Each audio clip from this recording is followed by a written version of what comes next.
manera de recordatorio, no tomar fotos con flash y luz de video antes de llegar al inlandero.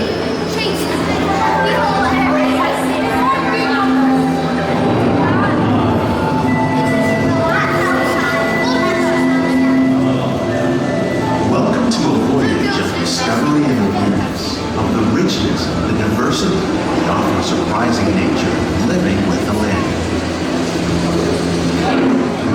Our journey begins as we imagine sudden changes are sweeping over the land. The approaching storm may seem violent and destructive to us, but to nature, it's a new beginning in the cycle of life.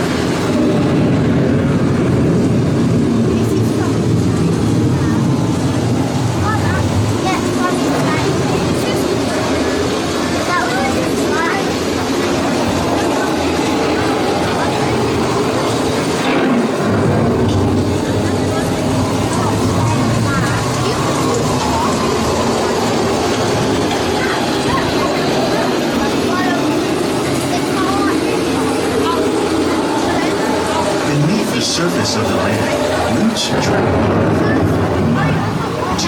precious nutrients and minerals.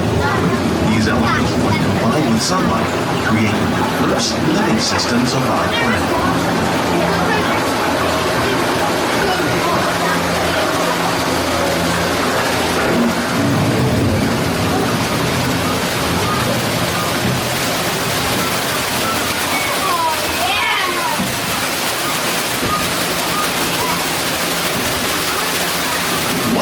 Living systems is the rainforest, home to the most amazing concentration of life on our planet. These dense and beautiful forests cover only a tiny portion of the Earth's surface, but they contain more than half of its rainforests are also extremely rich in providing us with oxygen, food, medicines, and other elements essential to our lives. The crocodile.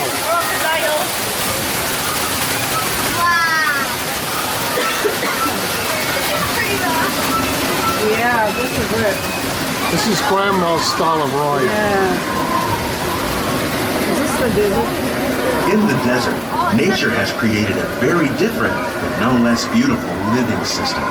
And while this arid landscape may seem lifeless, we have some bison, it's very much alive. North American bison. The plants and animals that have learned to survive in these harsh conditions make use of what little water they can find and avoid the scorching rays of the relentless sun.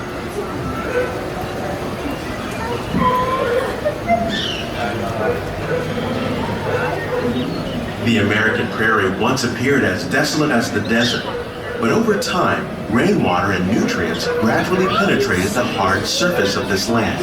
Even the hooves of the mighty buffalo helped create the rich soil that would one day become home to the American farm.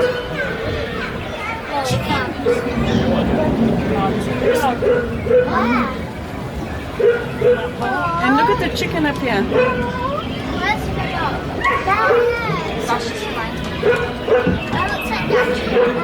Oh, I love rainbows.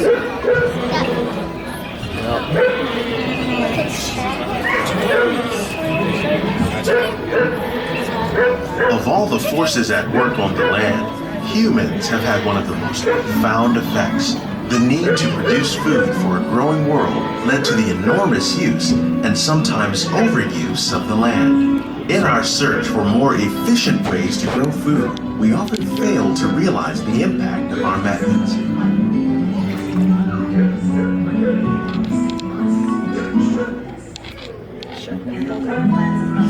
I know. Today, we're learning to live with the land, discovering better ways to grow food that will assure both human and environmental well-being.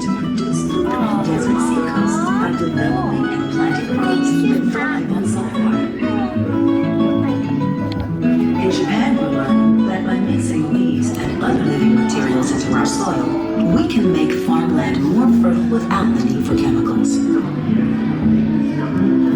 Here at Epcot, we're learning to reduce the need for chemical pesticides by breeding and using natural predators, like ladybugs and wasps, to control pests. In the farmlands across Just ahead.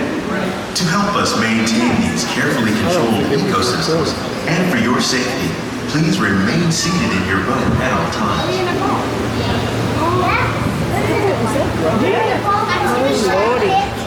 Oh, wait, it's kind of like Auntie Michelle, we're in the boat. Do you know the boat what we did? Yeah, look at it.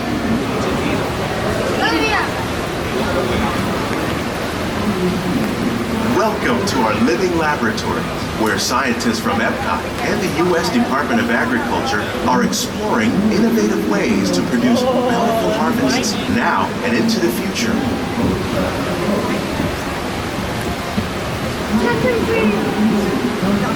The tropics are home to the greatest diversity of plants on the planet. Many of these, like papaya, bananas, cacao, coffee, and rice, are well known around the world. These are just a few of the edible plants that have been an important source of nutrition for people living in the tropics. Many are rich in vitamins and minerals, while others are well adapted to growing in less than ideal conditions. Some, like the water lily, thrive in wet, swampy areas and waterways. All parts of this plant, even the flower petals, are edible. The starchy root of the plant has long been used to make flour for baking.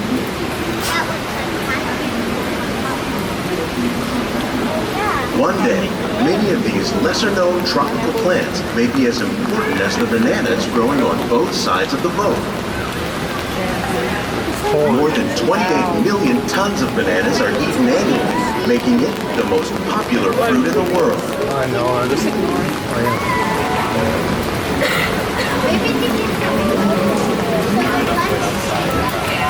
Oh, yeah.